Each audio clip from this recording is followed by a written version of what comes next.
The weaver's penance, a merciful blade, stems the poisonous tide of the Hidden Valley's Shadow Queen.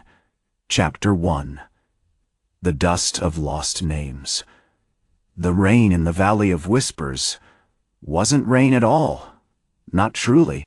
It was a fine, persistent gray dust, clinging to everything: the jade-green moss of the ancient pines, the rough-hewn timbers of the village huts, and the worn fabric of my own worn tunic.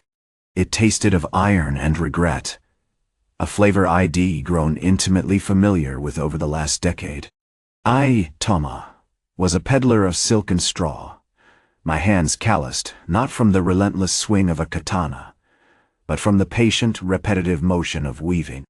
It was a quiet, unassuming trade, a desperate attempt to wash away the crimson stains of a past I could never fully erase. The air hung heavy, thick with the scent of damp earth and something else, something acrid and subtly sweet, like overripe lilies laced with poison. It was the valley's signature, a fragrance born of both its famed medicinal herbs and the darker secrets Lady Shina held within its shadowed depths. I'd been traveling for 5 days, guided only by the flicker of a worn map and a gnawing need to understand the nature of my penance. The monks of the Silent Peak had offered prayers, chanted ancient mantras, and dispensed sage advice, all to no avail. My soul felt like a shattered mirror, reflecting only fragments of a man I no longer recognized. The whispers of my former life, the battles fought, and the blood spilled, refused to be silenced. A relentless chorus demanding retribution I couldn't quite grasp. The village of Uyahida was a collection of humble, leaning huts built around a central square, dominated by a well choked with moss and the ghosts of past conversations. The villagers, weathered and stoic, regarded me with a wary curiosity. Their faces held a quiet sadness, born of oppression and a deep-seated fear. They knew, of course, who I was, or rather had been. The rumors had preceded me: the Ronin who'd vanished after the fall of the Crane clan, the warrior whose hands once commanded armies, now coaxing beauty from simple fibers. I'd chosen this location, this bleak corner of the world, deliberately. The Valley of Whispers was known for its healers, its skill in crafting elixirs and powders that could mend or kill. It was a place where secrets festered, and I hoped, perhaps foolishly, to find a justification for my prolonged inaction. The village elder, a man named Kenzo, offered me a meager room above his workshop, a space crammed with looms and coils of silk. "You seek solace, Toma-san," he said, his voice raspy with age. "Perhaps you will find it in our work. The rhythm of the threads, it is a good meditation." I nodded, meticulously setting to work, attempting to find peace in the monotonous dance of the shuttle. The prayer beads wound around the hilt of my katana kusanagi. A name I hadn't uttered in years offered a small comfort, a tangible reminder of the man I once was. The blade remained sheathed, a sleeping dragon, a tool I desperately hoped to never wield again. The evening brought a disruption. The square filled with men mercenaries, clad in black leather and bearing the unmistakable insignia of the Shadow Queen. Lady Shina's banners, depicting a coiled serpent, flapped ominously in the wind. She was a legend. A phantom whispered about in hushed tones. A former concubine of a fallen warlord, now a ruthless commander who controlled the valley through fear and the sale of deadly poisons. A commotion erupted near the well. A young man, no older than 17, was being dragged towards the square, his face pale with terror. He was an apprentice healer, Hiko, his eyes wide with pleading. He was accused of diluting a batch of poison, intended for a rival clan. The guards, brutal and efficient, were preparing to administer the lethal draft. Something in Hiko's terror, in the helpless despair etched onto his face, shattered the fragile composure I had cultivated. It wasn't a battlefield, not a formal duel, but a simple, brutal act of injustice. And for the first time in a decade, something within me stirred. The prayer beads felt cold against my skin. Kusanagi pulsed with a latent energy. Before I could even consider intervention, I moved. Not with the calculated grace of a warrior, but with the desperate, instinctive reflexes of a man haunted by ghosts. Using the woven reeds from my weaving kit needles honed to razor sharpness, I lashed out, pinning the guard sleeves to the well's wooden beams. A flash of silver. A tangle of limbs. The guards, stunned and immobilized, crumpled to the ground. Hiko, free, scrambled away, collapsing in a heap. The silence that followed was thick with tension, broken only by the heavy breathing of the mercenaries.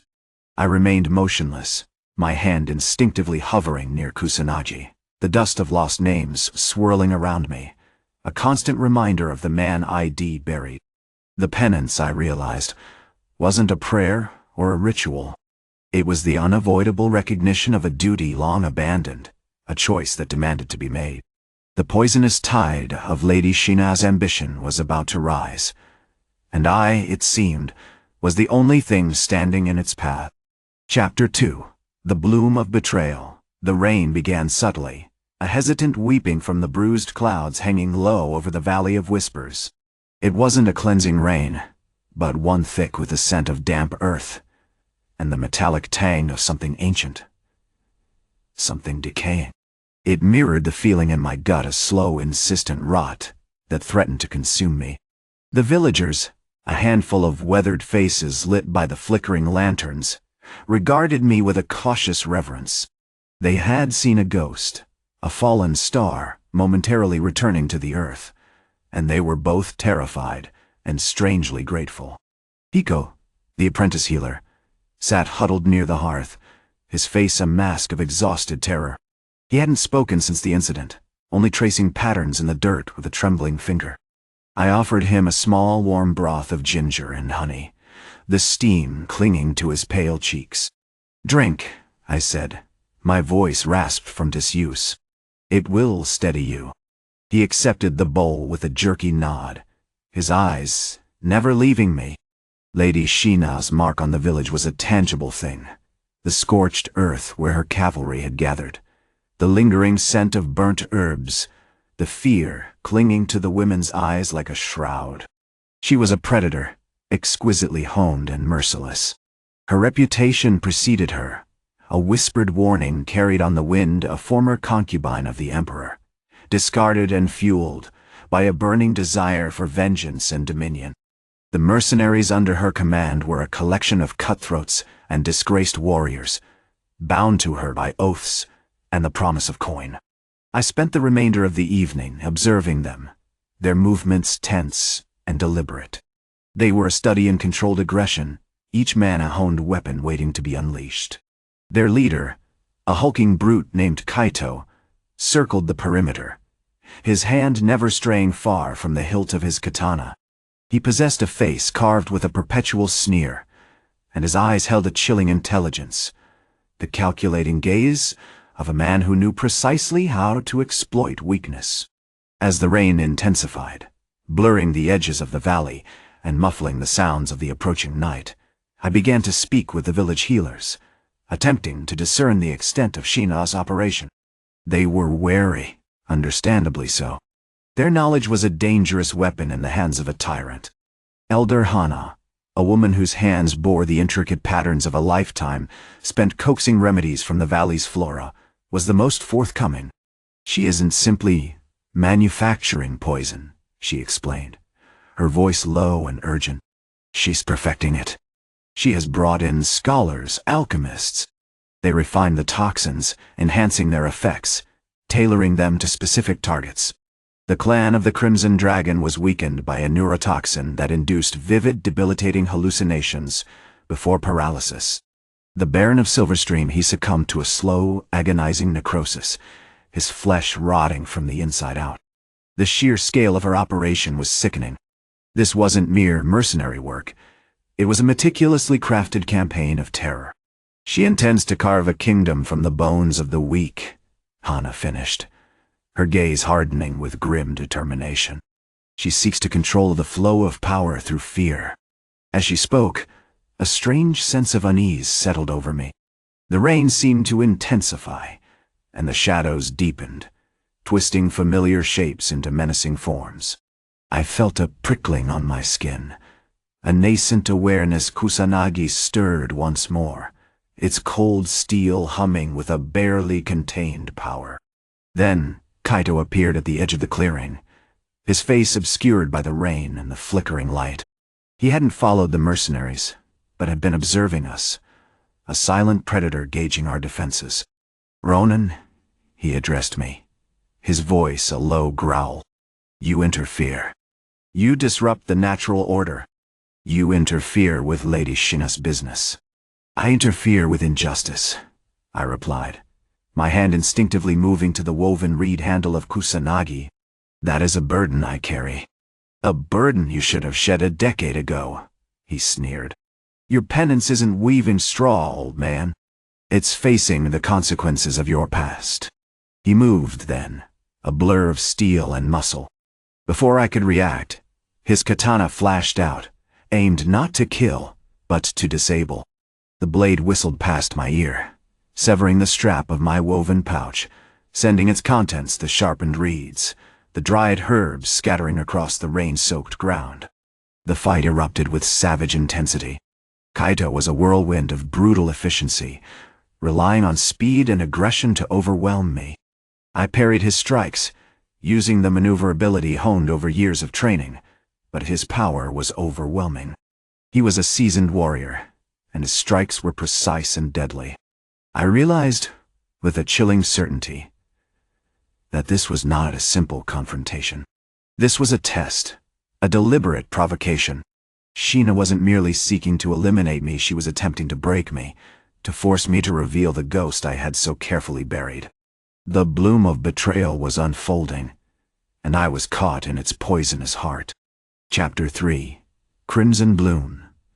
The rain intensified, a relentless drumming on the thatched roofs of the village, mirroring the frantic rhythm of the fight. My movements were a dance of evasion, a desperate attempt to maintain the semblance of control amidst Kaito's savage assault.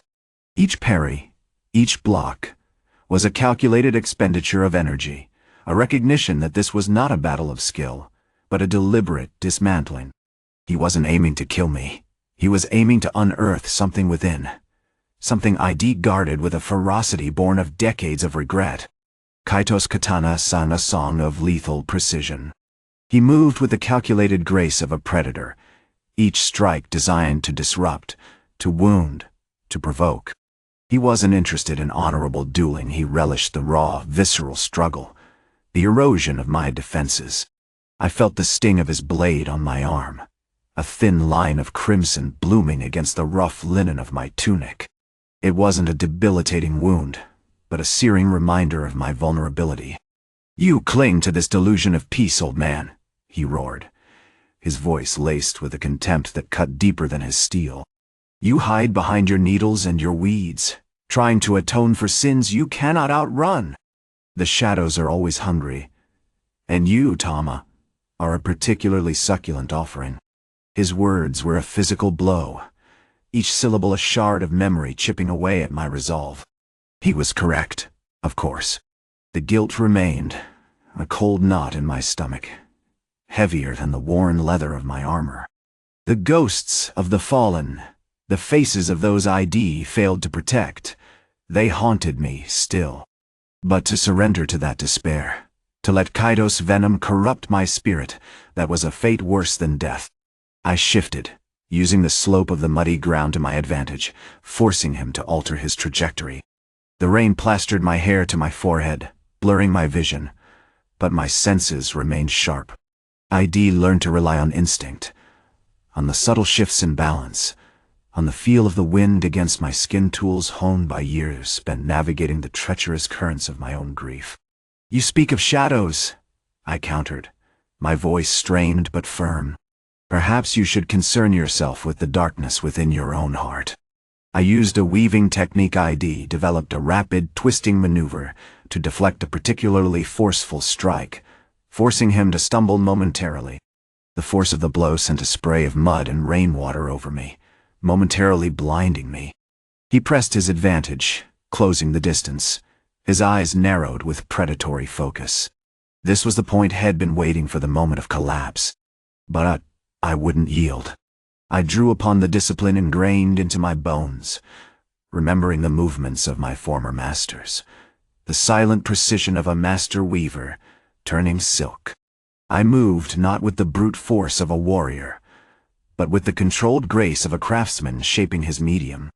Suddenly, a handful of dried yarrow, scattered during the initial skirmish, ignited. The wind, capricious as it was, carried the sparks towards a pile of oily rags remnants from Lady Shina's workshops. A small fire erupted, sending plumes of thick, acrid smoke into the air. Kaito coughed, momentarily disoriented, his movements momentarily disrupted. "Clever," he grunted, waving a hand in front of his face. "But cleverness won't save you." He lunged again, his blade a silver blur. I managed to block, but this time, his strike connected.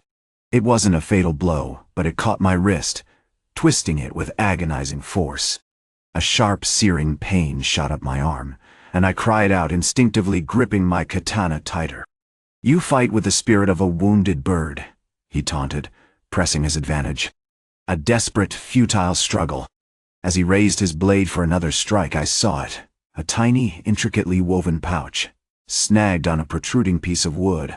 It was one of my emergency pouches, filled with powdered aconite, a potent paralytic. With a swift, practiced movement, I drew the pouch open and flung the powder directly into Kaito's face. He roared in surprise as the powder choked him, his eyes watering, his movements slowing. I seized the opportunity, twisting my wrist free, and delivered a precise, calculated strike, aiming for the junction of his shoulder and neck. He staggered back, clutching at the wound. He glared at me, his face contorted with rage, but the paralysis was taking effect. His movements were jerky, uncoordinated. "You may have won this round, old man," he gasped. "But the war is far from over." Before he could recover, a dozen of Shina's guards, alerted by the commotion, surged into the clearing, weapons drawn. The fight was abandoned, replaced by a tense standoff, the rain continuing to fall, washing the crimson bloom of the battlefield into a muddy, silent testament to a battle fought not for victory, but for a glimpse into the depths of a forgotten soul. The weaver's penance, it seemed, was far from over. Chapter 4. Echoes in the mist. The rain hadn't relented. It hammered against the thatched roofs of the village, a relentless drumming that mirrored the ache in my bones. The dozen guards, a ragged, sullen mass, remained frozen in a semicircle, their hands hovering near the hilts of their curved blades. They weren't a threat, not really. They were the ghosts of Shina's ambition, bound by the venom of her displeasure and the damp chill of the valley. Kaito, his face slick with the rain and aconite, lay slumped against a moss-covered boulder, a low, shuddering groan his only outward sign of agony. "A clever trick, old man," Kaito rasped, his voice thick with the paralysis, "but a fragile one. You rely on the weakness of others, on the slow, deliberate poison. A warrior thrives on the swift, the decisive." I didn't rise to meet his gaze. My movements were deliberate, conserving my strength, letting the rain wash away not just the crimson bloom of the previous exchange, but also the lingering bitterness of my past. The swift, you say? You underestimate the patience of the valley, Kaito-san. I adjusted the woven straps of my straw sandals, a pointless gesture of normalcy amidst the carnage. The valley remembers.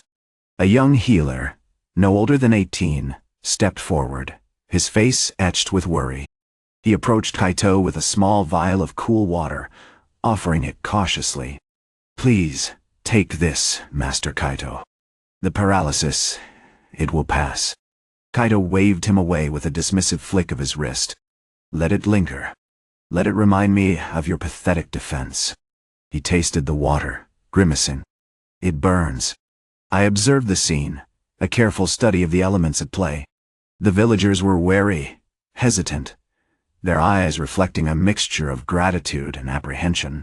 They'd witnessed a brutality they hadn't known existed, a skill honed by decades of battling forgotten gods and desperate men.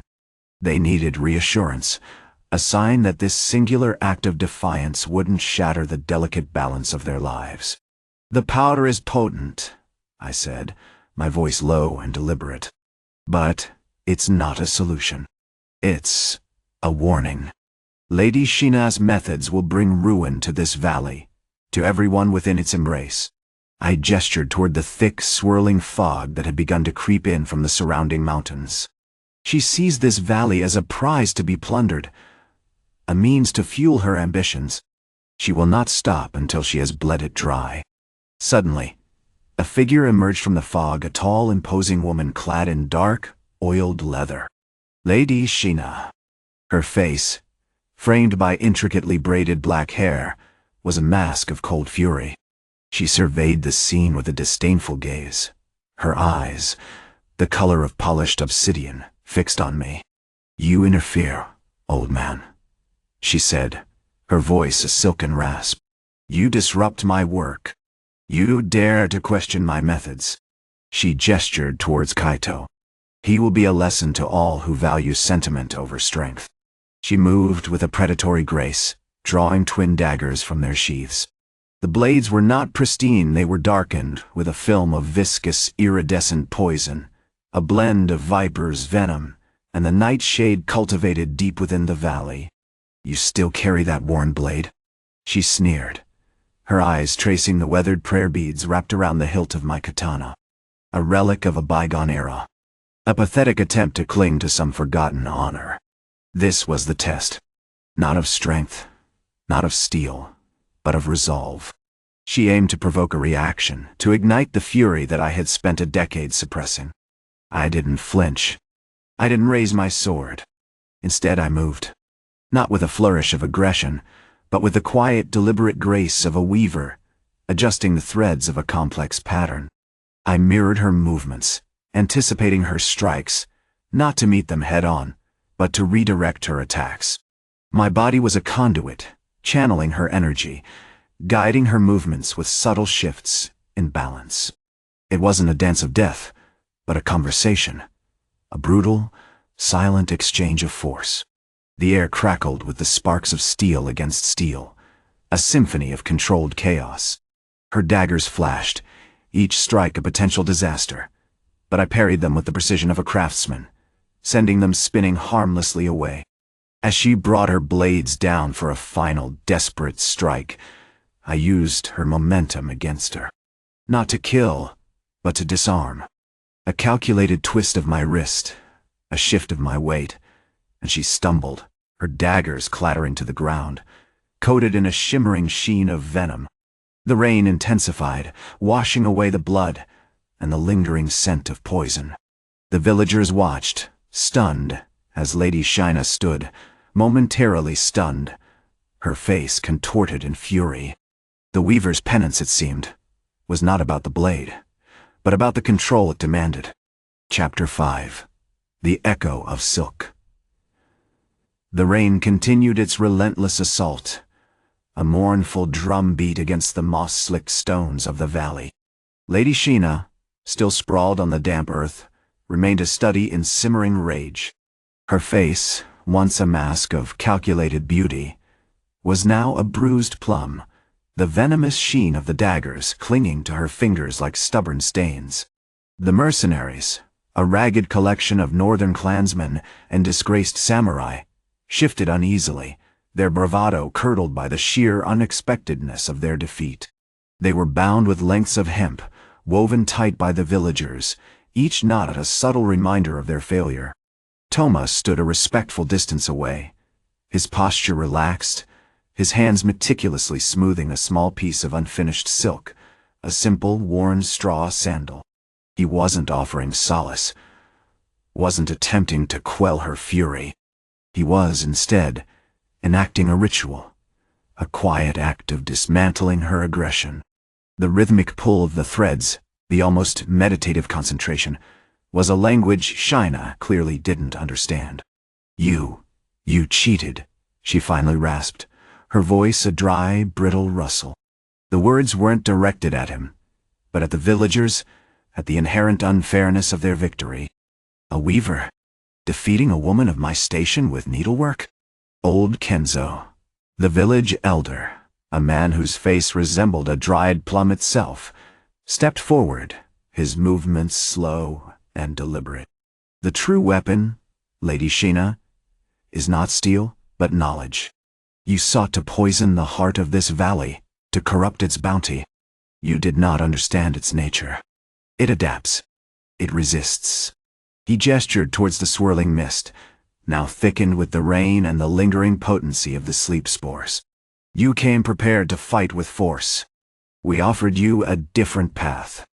Shina's eyes flickered to the clearing, to the intricate network of traps woven into the natural fog. Her gaze lingered on the young apprentice, Hiroki, who was meticulously collecting the spent sleep spores in a woven basket. A gentle, almost reverent action. The boy, scarred and shaken but undeniably resolute, looked up at her, his eyes holding a surprising depth of understanding. You aimed for a flash of brutality, Toma said, his voice a low murmur, barely audible above the rain. He didn't meet her gaze, his focus entirely on the silk. But brutality leaves scars. It breeds resentment. It poisons the very soil you seek to control. He paused, a single thread slipping from his fingers. I have spent a lifetime trying to erase the marks left by others' violence. I do not seek to inflict new ones. A silence descended, broken only by the rain. Shina slowly pushed herself up, her movements stiff and deliberate, the residual effects of the venom still pulsing through her veins. She examined her hands, tracing the glittering residue on her skin. You could have killed me, she said, her voice laced with a brittle amusement. You chose not to. A fascinating indulgence. Toma stopped weaving. He laid the unfinished sandal on the damp ground, its simple form a stark contrast to the carnage that had unfolded. He looked at Shina, his eyes, the color of weathered jade, holding a profound sadness. There is a different kind of death, Lady Shina. Not the swift, brutal ending of a blade, but the slow, insidious decay of a corrupted soul. A soul consumed by the thirst for control, for vengeance. That is the poison I fight. He moved towards her, not with aggression, but with a measured grace. He knelt beside her, not offering a hand, but simply placing a hand on her arm, a gesture of acknowledging her pain, her anger, without condoning it. Your valley will heal, he said, his voice low and steady. The herbs will return. The fog will lift. But the wounds you inflicted, they will take time to mend. Time and a willingness to surrender the desire for retribution. As he spoke, he noticed something, a subtle tremor in Shina's hand, a widening of her eyes, a flicker of something beyond rage. It wasn't fear, not entirely. It was recognition, a dawning understanding of the hollowness of her pursuit, the futility of her violence. The rain intensified, washing over them, blurring the lines between reality and illusion. Toma gently removed his hand, leaving her alone with the falling rain and the weight of her own choices. He returned to his weaving, the rhythmic pull of the threads a silent testament to his penance, a fragile thread of peace woven into the heart of the Valley of Whispers. He knew, with a certainty that settled deep within his bones, that the true battle wasn't fought with swords, but with the quiet, persistent refusal to succumb to the darkness. Chapter 6. The Loom of Echoes. The rain continued its relentless drumming, a somber counterpoint to the hushed activity within the village square. The healers, a collection of weary but resolute faces, were now meticulously gathering the luminous fungi that thrived in the dampness Kuroshiatek. They called them the black oyster mushrooms, prized for their potent soporific properties. Under Toma's direction, they weren't building weapons, but crafting a denser, more insidious variation of the paralysis mist, layered with the spores of a rare moss that induced vivid, unsettling dreams. It was a defense born not of aggression, but of preservation, a delicate dance between defense and disruption. Shina, bound to a moss-covered boulder at the edge of the square, watched with a detached curiosity. The initial fury had receded, replaced by a simmering resentment that pulsed beneath a carefully constructed mask of disdain. The gesture of Toma's earlier intervention, the unexpected choreography of needles and well beams, lingered in her mind, a discordant note in the symphony of her control. It wasn't the raw strength Head displayed, but the almost unsettling precision, the calculated mercy that had undone her. "You offered a sanctuary to a boy who dared to question your methods," she spat, her voice roughened by disuse. "And now you attempt to poison the very ground beneath our feet." Toma didn't respond with argument. He continued to weave, the rhythmic clacking of his needles a deliberate, calming presence. He wove a small, intricate pouch, its threads dyed with the deep indigo of the Aogiro flower, known for its calming, restorative properties. When he finished, he offered it to her. "This," he said, his voice devoid of accusation, "contains a tincture of Aogiro, a simple remedy for agitation. Perhaps a moment of quiet reflection would benefit you." Shina scoffed, turning her head to avoid his gaze. "Reflection is a luxury I cannot afford." Suddenly, a younger healer, a girl named Hana, approached. She was barely 17, her face etched with a heartbreaking blend of fear and determination. She presented Toma with a small, meticulously crafted clay figurine, a stylized representation of a willow tree, its branches weeping towards the earth. "My grandfather made this," she whispered, her voice choked with emotion. "He said the willow reminds us that even in the deepest sorrow, life persists. He said you remind him of the way a blade can still find its purpose, even when it's no longer used for war." The simple act, the quiet reverence, seemed to pierce Shina's defenses. A flicker of something akin to pain crossed her face. A ghost of a memory, perhaps, of a time before the venom, before the ambition, before the Valley of Whispers became a cage. Toma gently took the figurine, running his thumb over its smooth, cool surface. He began to weave again, but this time, he wasn't creating a simple pouch. He was weaving a tapestry, a complex interwoven design of gray, silver, and deep indigo. As he worked, he murmured a traditional Japanese lullaby, a melody about the transient nature of beauty, the inevitability of decay, and the fragile hope for renewal. "The weaver's penance is not about erasing the past," he said, his voice almost lost in the rain and the rhythm of his weaving, "but about accepting it, learning from it, and finding a way to continue. This valley, it is a loom, and the threads are our memories, our pain, our mistakes. We can't unravel them, but we can weave them into something new." He pointed to the tapestry, which was slowly taking shape. It depicted a stylized image of the Valley of Whispers, surrounded by mist, the black oyster mushrooms glowing with an ethereal light. Interwoven within the design were scenes of healing, of nurturing, of quiet contemplation. "This," he said, "is not a weapon. It is a reminder. A reminder that violence only breeds more violence. A reminder that true strength lies not in domination, but in compassion." As he spoke, he noticed a subtle shift in the mercenaries' behavior. Some were beginning to lower their eyes, their hardened expressions softening. The cold, unwavering loyalty to Shina seemed to be fraying, replaced by a hesitant curiosity, a nascent understanding of the quiet force that had subdued her. Shina, observing the change, let out a harsh, guttural laugh. "You think you can control them with your poetry, your gentle craft." Toma paused, his hand still moving across the threads. He didn't respond with anger. Instead, he looked directly at Shina, his gaze unwavering. "I offer you a choice," he said, his voice carrying a weight of quiet certainty. "You can continue to cling to your hatred, to your desire for vengeance. Or you can join us. You can learn to weave, to heal, to find peace.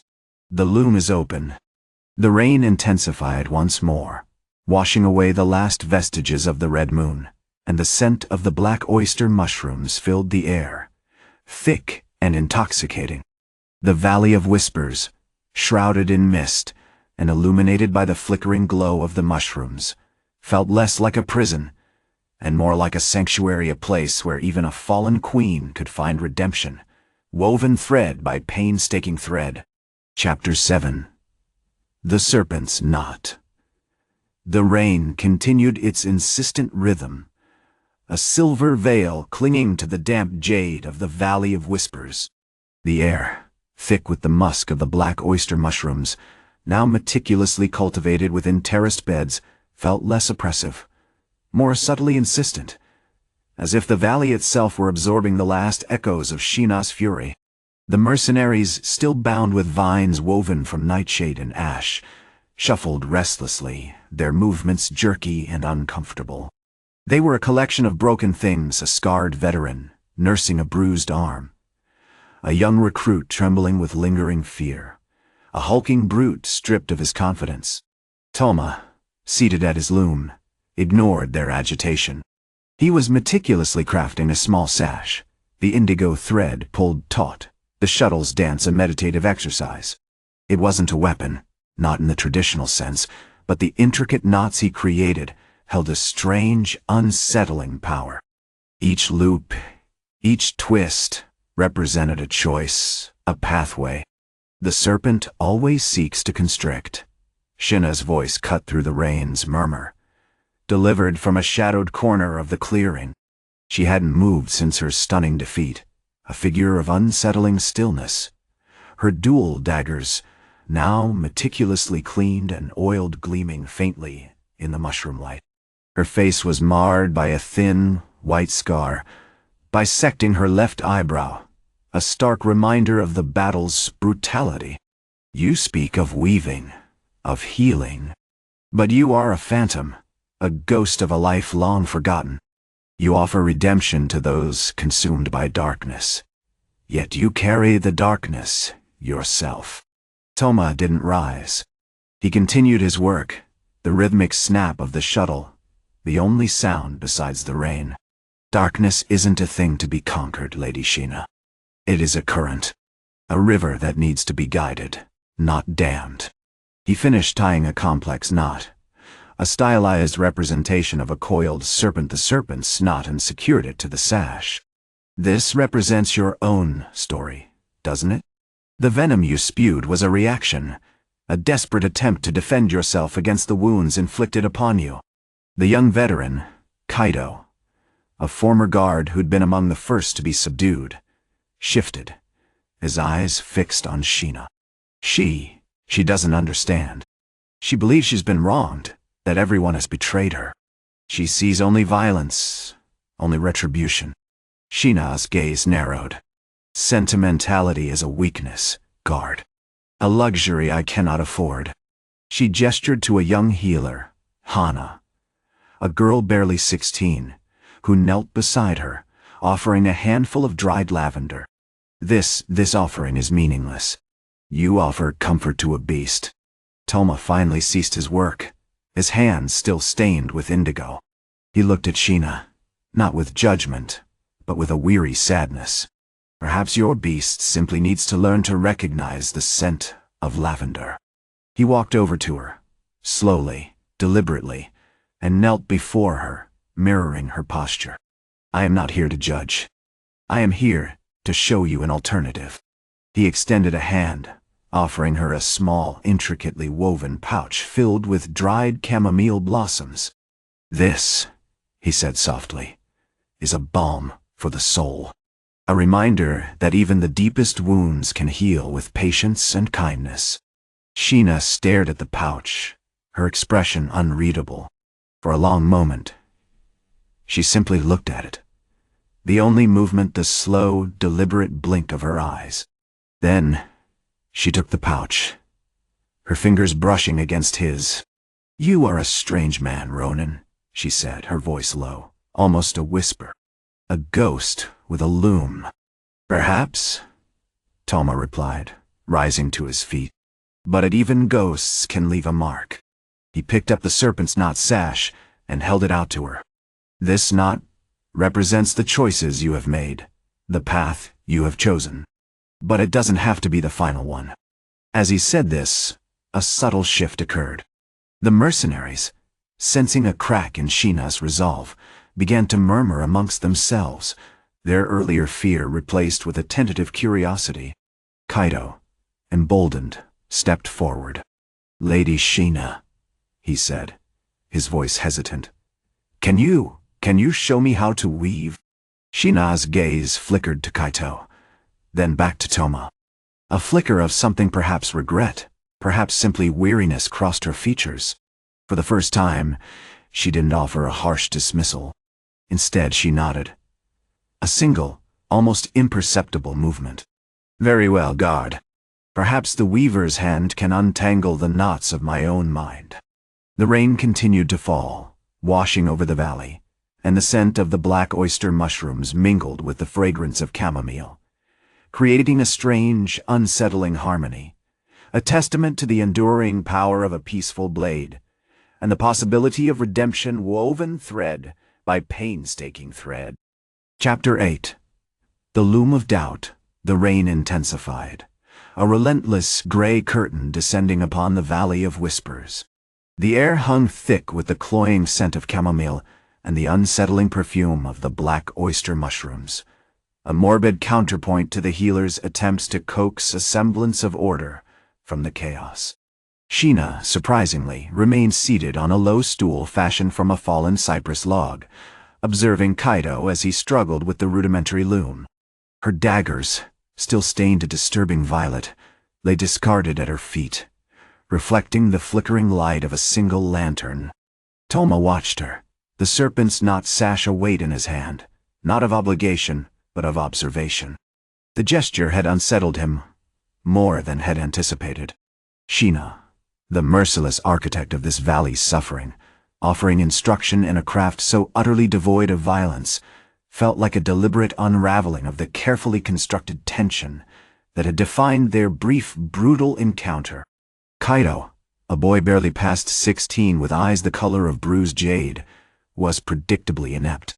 He fumbled with the warp threads, tangling them with frustrating regularity, the rhythmic click of the shuttle a jarring counterpoint to the silence. Shina, however, moved with a precise, almost meditative grace, her fingers dancing across the loom with a practiced ease that belied her previous brutality. "The tension is key," she instructed, her voice still low, yet carrying a strange weight of authority. "Like the threads of a battle, you must find the balance between force and release. Too much pressure, and the fabric frays. Too little, and it lacks strength." Toma, unexpectedly, found himself drawn into the process, offering quiet corrections, a gentle touch to guide Kaito's hand. It wasn't a conscious decision, not driven by any sense of duty. It was an instinct, a lingering echo of the days when Head spent his life creating intricate silk patterns, a skill Head buried beneath layers of blood and regret. As he worked, he noticed something in Shina's posture, a subtle shift.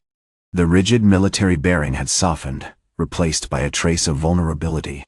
The sharp edges of her face seemed to have blurred, as if she were struggling to maintain a fade of control. He caught glimpses of her own hands, calloused and scarred, moving with a hesitant delicacy, mirroring Kaito's efforts with the loom. "You carry the weight of many battles, Ronin," she said, breaking the silence without looking up. "But battles leave their scars on the soul, do they not?" Toma paused, his fingers still moving through the warp threads. "Indeed," he replied, his voice measured. "And scars can be a burden, or a guide." "A guide to what?"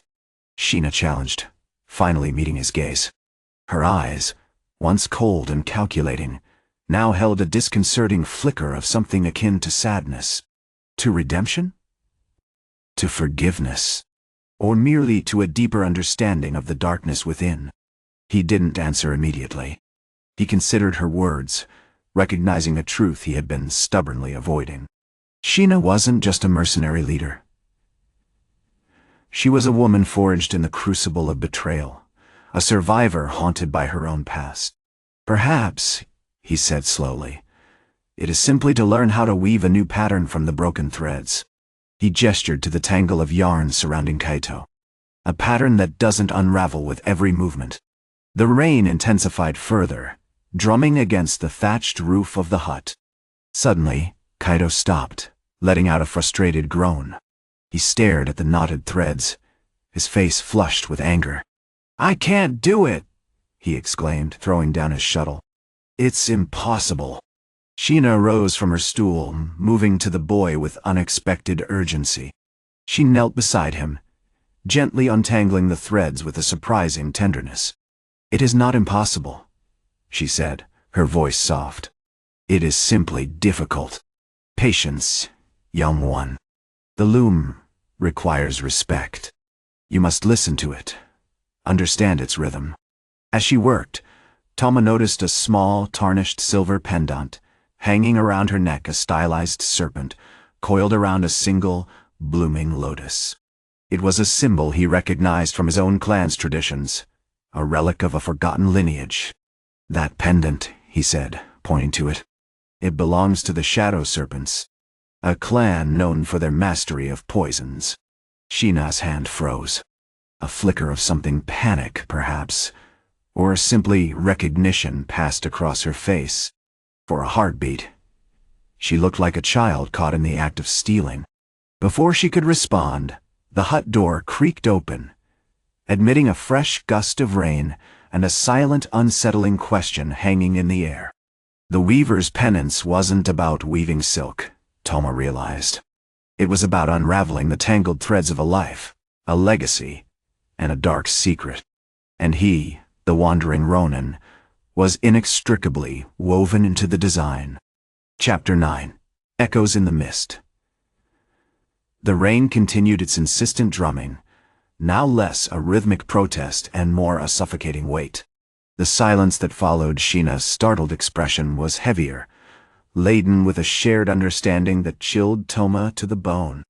Kaito, momentarily stunned, simply stared at the ground, his youthful face etched with a burgeoning dread. Shina, her movements now stiff and guarded, began to meticulously rewrap the boy's arm with a dampened medicinal cloth. The tenderness momentarily abandoned. "The Shadow Serpents," Toma said, the words tasting like ash in his mouth. "They were eradicated a century ago, for their unorthodox methods." He didn't elaborate, the unspoken horror of poisoned assassins too raw to voice. Shina didn't deny it.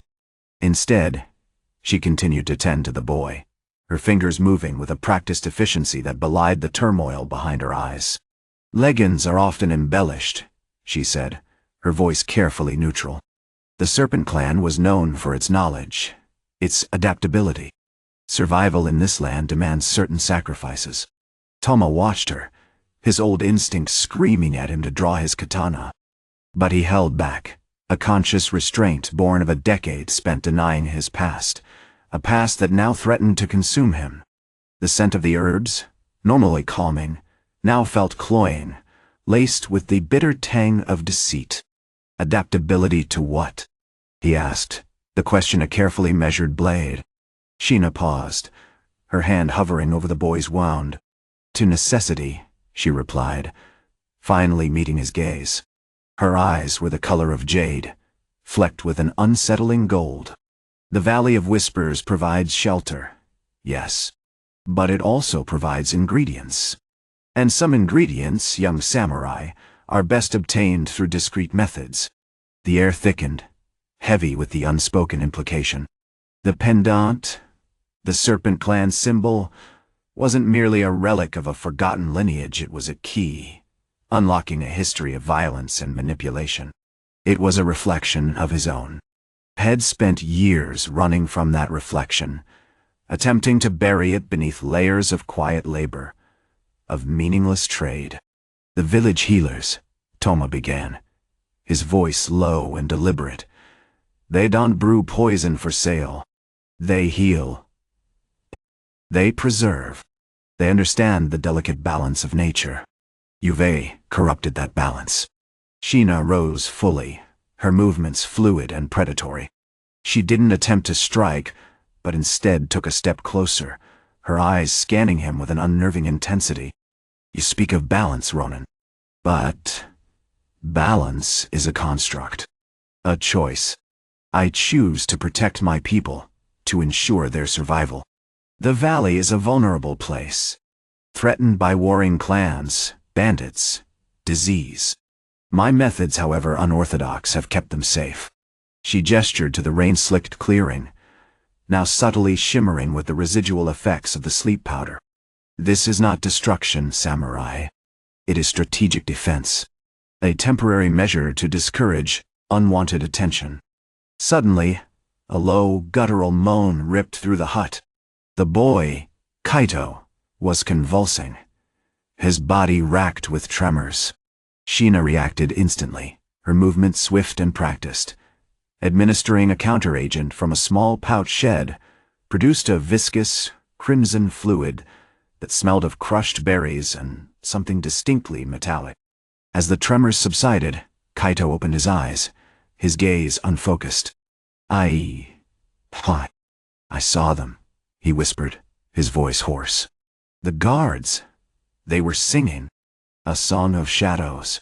Toma felt a cold dread creep over him. The song, the legend of the shadow serpents. It wasn't just about poisons, it was about ritual, about control, about a descent into madness.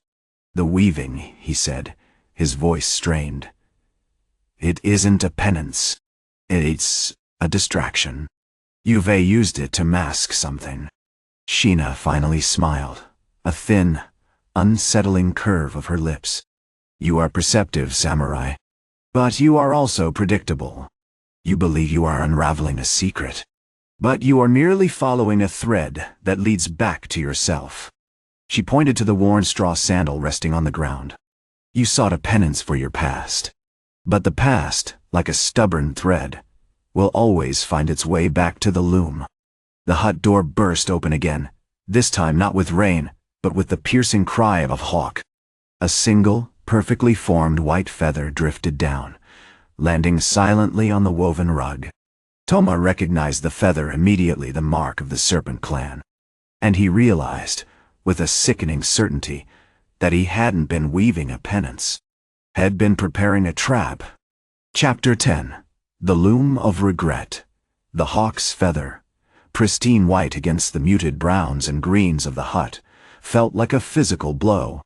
The air thickened, not with medicinal steam, but with the suffocating weight of revelation. Toma didn't react with anger, or even a flicker of understanding. Instead, he sat perfectly still, the half-finished straw sandal cradled in his hands, as if the very wood was absorbing the truth. Shina's words, delivered with a chillingly precise cadence, had resonated with a horrifying clarity. He hadn't been seeking absolution, had been meticulously constructing a cage, using the mundane act of weaving to conceal a darkness had desperately tried to bury. The penance wasn't a plea for forgiveness, but a carefully orchestrated deception. The Serpent clan, he finally rasped, the words tasting like ash. They were my masters. The hut was silent, save for the drip, drip, drip of water from a leaking thatch roof. Shina watched him, her expression unreadable, a predator savoring the discovery of its prey. Indeed. You served them with remarkable dedication, young Toma. For decades. Until, of course, you abandoned their service, burdened by regrets. He hadn't spoken of the Serpent clan. Not to anyone. The memory was a tightly wound coil in his mind. A wound cauterized with shame and regret. They were a death cult, obsessed with manipulating the delicate balance between life and death, weaving poisons not just for profit, but for the ritualistic control of souls. Had been their finest weaver, crafting potent toxins, learning the intricate art of their venomous alchemy, a skill that had once defined him, a weapon had sworn to never wield again. I severed ties, he said, the admission a dry, painful whisper. I fled. I sought oblivion in the simple act of creation. Oblivion is a fragile thing, samurai, Shina countered, a hint of amusement in her voice, especially for those who dabble in the realms between. The Serpent Clan doesn't simply lose its tools. They anticipate the eventual return. And you, Toma, are a remarkably efficient instrument. She moved with a fluid grace that belied her mercenary origins, stepping closer, her eyes obsidian pools reflecting the dying light, assessing him with unnerving intensity. The Valley of Whispers was never about poisons, not entirely. It was a staging ground, a place to cultivate a resonance, a vibrational key, if you will to unlock something powerful, something linked to your past. Suddenly, the seemingly random deployment of paralyzing mists and sleep-inducing spores made sickening sense. They weren't merely defensive measures. They were sonic probes, designed to amplify and direct the echoes of a forgotten ritual. "The weaving," he began, his voice gaining strength, fueled by a dangerous clarity. "The patterns, I wasn't just creating textiles. I was encoding a counterspell, a defense against their summoning." Shina's smile widened, revealing a flash of predatory teeth. "Impressive, Toma. You anticipated their methods. You even attempted to subvert them. But you underestimated the depth of their obsession. They don't simply summon, they bind. And that is precisely what you are now." A subtle shift in the air, almost imperceptible, pulled at him. It wasn't a physical sensation, but a psychic pressure, a creeping tendril of coldness wrapping around his mind.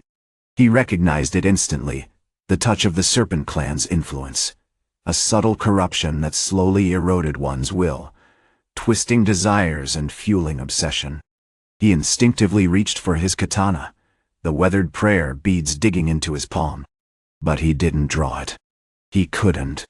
The blade felt foreign, an unwelcome intrusion. The force attempting to control him was far too strong. "You've spent a lifetime wrestling with regret," Shina said, her voice now a silken whisper that seemed to originate from everywhere and nowhere. "It's a potent poison, isn't it? A slow, agonizing, unraveling. But regret is also a thread, Toma. A thread that can be manipulated, woven into something new." He felt a searing pain in his temple, a pressure building behind his eyes. Images flickered through his mind, the cold stone chambers of the Serpent Clan's temple, the chanting voices, the intricate diagrams of poisonous concoctions, the faces of his former brethren, their eyes burning with fanaticism. "The Weavers," he gasped, struggling against the encroaching darkness. They were not assassins. They were keepers. Keepers of the binding. Shina's hand reached out, her fingers brushing against his forehead. "Precisely. You have served your purpose, Toma. Now, you will serve us." As her touch intensified, a single perfect white feather drifted down, landing squarely on the woven rug beside the unfinished straw sandal. He looked down at the sandal, at the intricate patterns he had painstakingly created, and understood, with a bone-deep certainty, that he hadn't escaped his past. He had merely been woven into its tapestry. Chapter 11. The Loom of Loss. The rain began subtly, a fine, persistent drizzle that clung to the bamboo shutters of the hut and slicked the polished wood of the straw sandal. It was the kind of rain that seemed to absorb sound, muffling the distant cries of the valley, adding to the oppressive stillness that had settled over Toma. Shina's influence wasn't a shout or a command. It was a gradual erosion, a persistent drip that wore away at his resolve. He hadn't slept. The images, the fragmented memories, were a relentless tide, each surge pulling him further into the labyrinth of his former life. He hadn't just been woven into the tapestry, he was being unraveled. The threads of his identity slowly dissolving, replaced by the cold, calculated logic of the Serpent Clan. He rose, the familiar stiffness in his joints a dull ache, and began to work on the sandal, the rhythmic motion a futile attempt to ground himself. The pale gray threads of the silk seemed to mock him, their intricate patterns echoing the complexity of his predicament. He was a craftsman, A simple peddler. A man seeking atonement, and yet he was being molded into something unrecognizable, a weapon forged in the fires of forgotten rituals. The door creaked open, and Shina entered, a silken shadow against the muted light. She wore a single deep crimson kimono, its sleeves flowing around her like spilled wine. In her hand, she held a small, intricately carved wooden box, a reliquary, he realized with a chilling awareness. Inside, nestled on a bed of crimson velvet, lay a single, perfectly preserved white feather. "You are making progress, Toma," she said, her voice a low, melodic murmur. "The weaver's penance is not about erasing the past. It is about understanding its design, about recognizing the patterns." She carefully placed the box on the low table beside the unfinished sandal. He didn't meet her gaze. He focused on the threads, twisting and layering them with a desperate, almost violent precision. The scent of the medicinal herbs, mugwort, vervain, and the subtly acrid notes of the valley's poisonous plants permeated the air, a constant reminder of the valley's purpose and his own role within it. "The binding," he rasped, the word a painful echo of a life he thought had buried. It wasn't about death. It was about control, about shaping the flow of events, like a weaver manipulating the threads of a tapestry. Shina nodded slowly. Precisely. The Serpent Clan understood that true power wasn't found in brute force, but in influence. The ability to subtly shift the balance, to ensure that the outcome served our needs. She picked up the feather, turning it over in her fingers. "This, Toma, is a feather from a peregrine falcon, a symbol of swiftness, of precision, a reminder that even the smallest action can have a profound impact." She moved closer, kneeling beside him, her presence radiating an unnerving calm. "You were given a great gift, Toma, the ability to perceive the threads, to understand the connections. You were meant to be a conduit, a vessel through which we could channel our will. But you resisted. You sought atonement, a noble but ultimately futile endeavor." He stopped weaving, his hands frozen mid-motion. "I wanted to stop the poison," he said, his voice barely a whisper, "to heal what was broken." "Healing is a beautiful illusion, Toma," Shina replied, her eyes fixed on the swirling patterns of the sandal. "But poison, like a thread, can be woven into something stronger, something more resilient. We can use it to shape new realities." She reached out and gently touched the woven rug, tracing the intricate design with her fingertips. "This sandal," she said, her voice gaining a subtle edge, "represents more than just a simple creation. It represents potential. The potential to create, to control, to influence. You have spent your life crafting beauty, but you were never meant for beauty. You were meant for purpose." Suddenly, a sharp, metallic scent cut through the herbal fragrance. He turned to see one of Shina's guards, a hulking man named Kenji, standing in the doorway, holding a small, intricately carved vial. It contained a shimmering, opalescent liquid, a refined derivative of the nightshade he had witnessed, brewed in the valley. "A minor adjustment, Toma," Kenji said, his voice devoid of emotion. "A reminder that even the most benevolent intentions can be corrupted." Shina accepted the vial, taking a single, deliberate sip. "You are learning, Toma," she said, her eyes gleaming with an unnerving satisfaction. "You are beginning to understand the true nature of the loom." As she finished the liquid, a wave of nausea washed over him, followed by a clarity of thought so sharp it felt like a physical blow. He understood then. The penance wasn't about earning forgiveness. It was about becoming the instrument. The weaver's penance was not an escape, but a destination. He looked down at the unfinished straw sandal, the intricate patterns suddenly appearing as a complex, deadly design. And he knew, with a dreadful certainty, that he was not a peddler seeking redemption. He was a thread, irrevocably woven into the fabric of Shina's dark dominion. Chapter 12. The loom's shadow. The metallic scent, initially a jarring intrusion, now clung to the air, a phantom echo of Kenji's chilling pronouncement. The herbal fragrance of the Valley of Whispers, the sweet musk of wild chamomile, the sharp tang of wolfsbane seemed to recoil, unable to mask the insidious undercurrent of Shina's influence. The unfinished straw sandal lay on the floor of the hut, a fragile mockery of his past, now radiating a dreadful, unsettling geometry. He recognized the vial Kenji had offered, not just as a poisoned draught, but as a key. Shina's words, the swirling nausea, the sudden, brutal clarity, they weren't a revelation, but an unlocking. The loom wasn't a metaphor for his weaving. It was something far older, far more profound. The valley, the poisons, the enslaved healers, they were all strands within a vast, intricate design, meticulously crafted by a hand he didn't understand, but felt instinctively he was part of. He rose, the movement stiff, as if his joints were resisting a force beyond his control. His gaze fell upon the weathered prayer beads coiled around his katana, their smooth, polished surface now radiating a subtle, unsettling warmth. They weren't just a symbol of his past. They were a tether, a desperate attempt to hold on to his fading sense of self.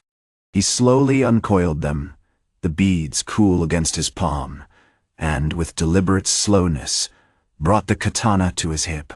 The metal felt unfamiliar, a tool not of redemption but of something cold and calculating. A low, guttural laugh echoed from the doorway.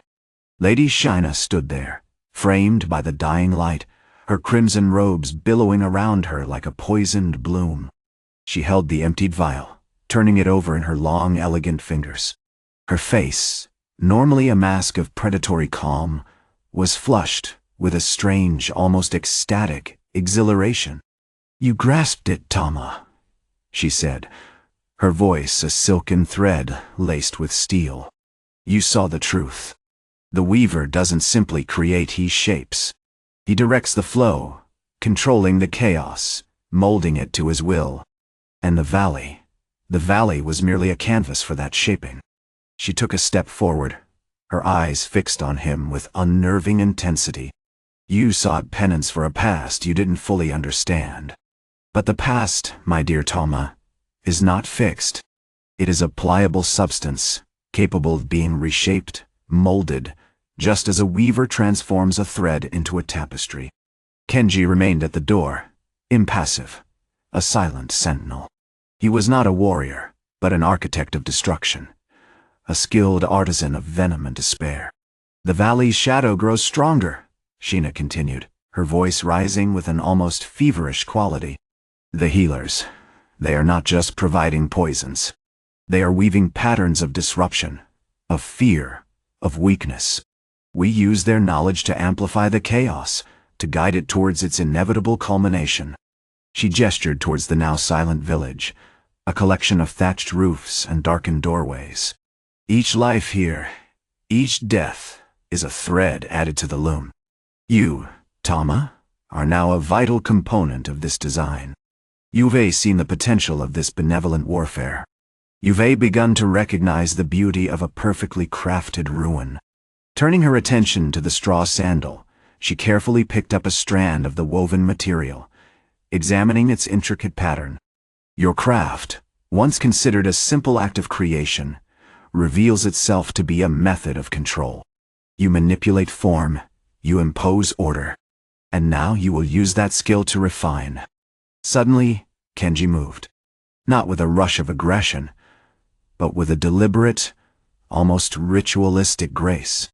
He produced a small, intricately carved wooden box from beneath his robes. Inside, nestled on a bed of crimson silk, lay a collection of exquisitely crafted needles made from polished obsidian, each tipped with a tiny, dart-shaped head, filled with a viscous, iridescent fluid. "A subtle adjustment," Kenji said, his voice utterly devoid of inflection. "The original venom was crude, unpredictable. This is a tool for precise manipulation, a means to accelerate the unraveling." He approached Toma, holding out the box. "You think you are a master of the loom?" Then learn to wield its smallest tools. Toma stared at the needles, a chilling understanding settling over him. He realized he hadn't simply been manipulated, he had been selected. He was not a wanderer seeking forgiveness, but a pawn in a game far older and more dangerous than he could have ever imagined. The Weaver's penance wasn't a journey of self-discovery. It was a descent into the heart of darkness. He reached out, not to resist, but to take the box, the obsidian needles cool and smooth beneath his fingers. As he did, he felt a profound sense of loss, not for the life he had left behind, but for the ghost of the man he might have been.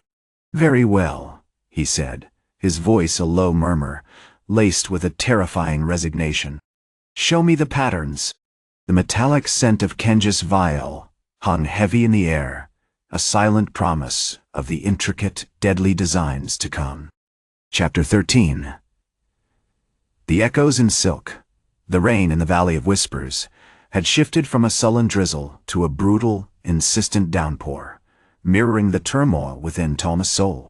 The village, once a chaotic tapestry of desperate defense, was now a subdued landscape of damp earth and huddled figures, the air thick with the cloying sweetness of the sleep-inducing spores.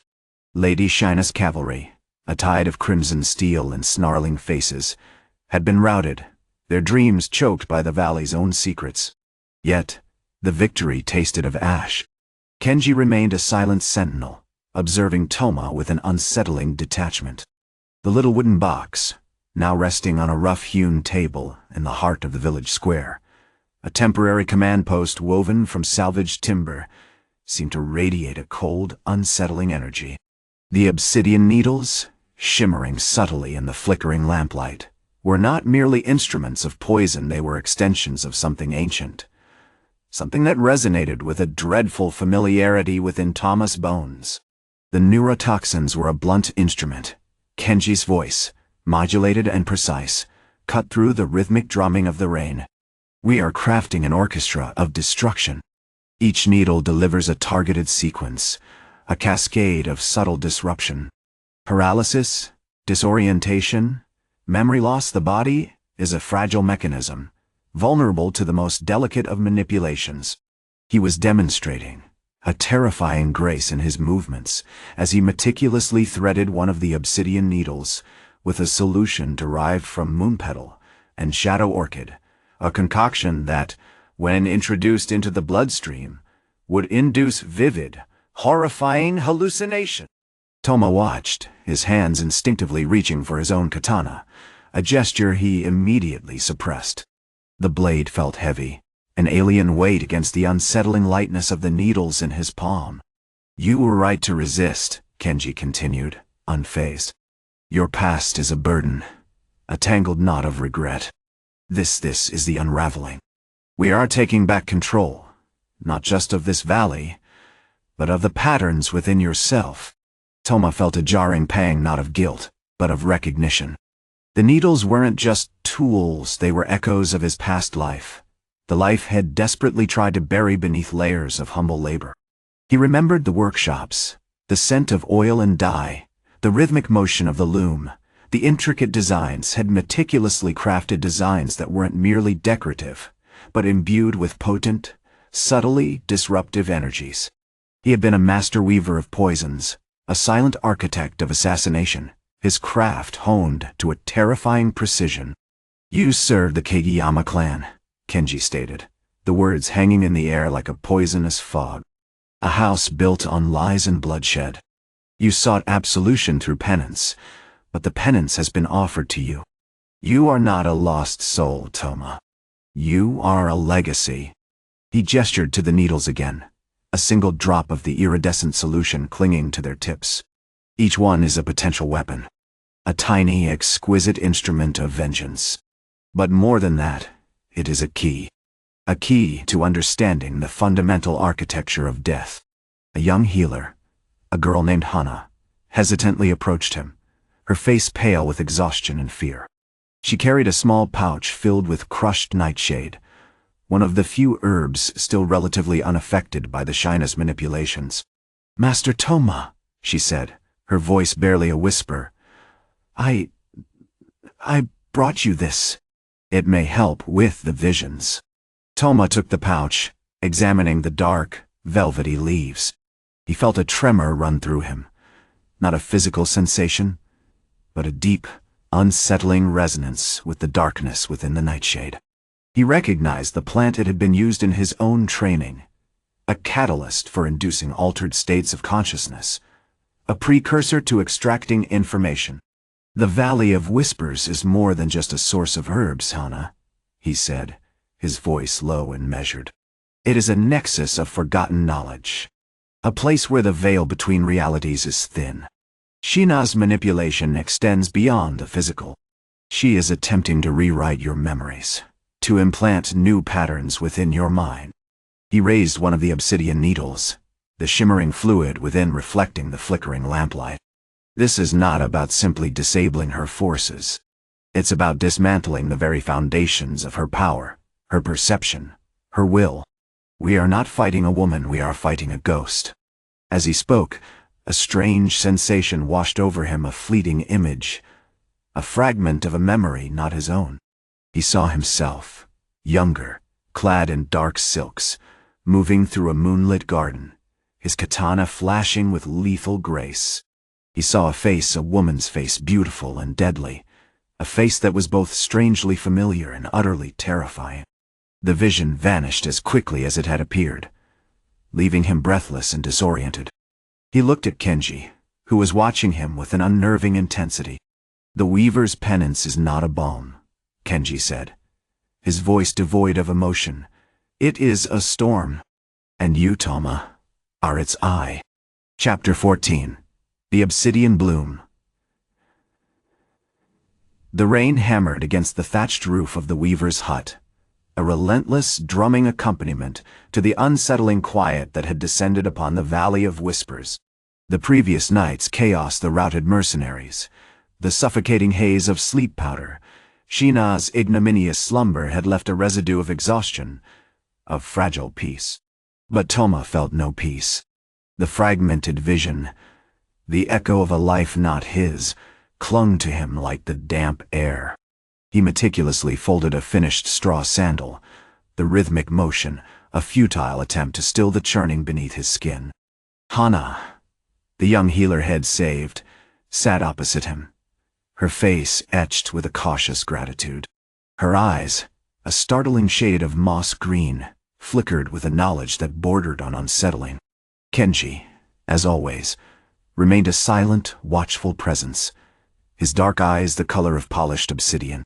"The woman in the garden," Toma began, his voice roughened by disuse and a deeper, more primal anxiety. It felt resonant, like a half-remembered song played on a broken lute. Hana shifted, carefully examining a cluster of dried nightshade berries. "The valley has a way of amplifying echoes, Master Toma. The land remembers. Shina doesn't just wield poisons, she draws upon the valley's inherent darkness. The nightshade, for example. It was used in the training of the Shadow Clan, wasn't it?" Toma stiffened. The mention of the Shadow Clan, a fallen branch of the Imperial Guard rumored to specialize in manipulating the minds of their targets, triggered a cascade of unwelcome memories. He hadn't spoken of them in decades, burying their existence deep within the layers of his trauma. Rumors are often colored by fear. I encountered individuals trained in strategic techniques. Nothing more. Kenji finally broke his silence. "Nothing more? The woman you saw was a member of the Obsidian Bloom. A unit of the Shadow Clan dedicated to extracting and solidifying memories, a weapon against will itself." The air in the hut thickened, heavy with unspoken implications. Toma felt the familiar prickle of adrenaline, the instinct for self-preservation warring with a burgeoning obligation. He hadn't sought this fight, had sought only to atone, to silence the ghosts of his past. "You know of this unit?" he asked, his voice betraying a tremor. "We have observed their methods," Kenji replied, his gaze fixed on Toma's hands, still deftly weaving. "Shina's ambition is not merely to control the valley. It is to weave herself into the minds of its people, to replace their memories with her own, creating a populace utterly devoted to her will." "You?" Hana added, her voice low. "The vision, it wasn't just a glimpse of your past, Master.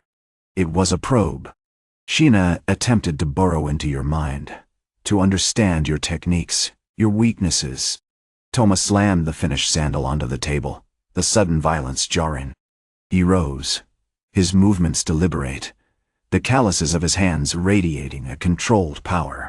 "Then she will find more than a broken weaver. She will find a storm." He moved to the small, intricately carved chest that served as his bed. Inside, nestled amongst the prayer beads and worn leather, lay his katana, kurohana, black flower. The steel was dulled with age, the handle wrapped in dark indigo silk. It hadn't been drawn in years, a deliberate act of self-imposed penance. As he lifted the blade, the rain seemed to intensify, a chorus of whispers rising with the storm.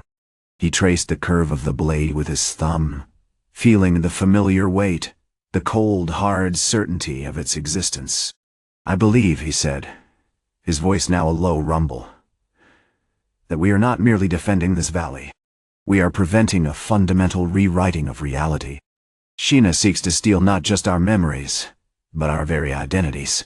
He turned to face Kenji, his eyes burning with a sudden, unnerving intensity. "The Weaver's penance is not a balm, Kenji.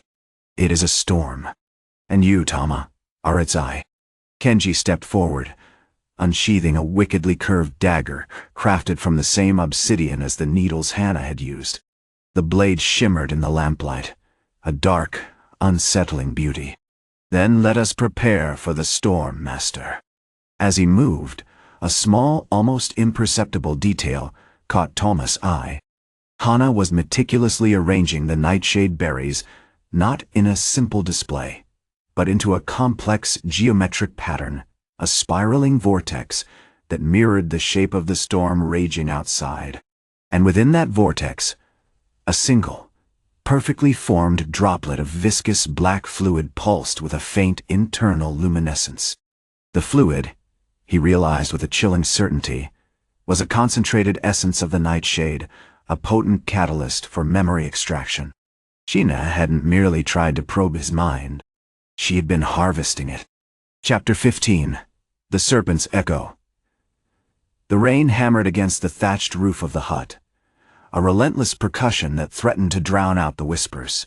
The air, thick with the scent of damp earth and blooming nightshade, felt heavy with a palpable dread. Toma stood observing Hana, a stillness that wasn't peace, but a careful, watchful contemplation.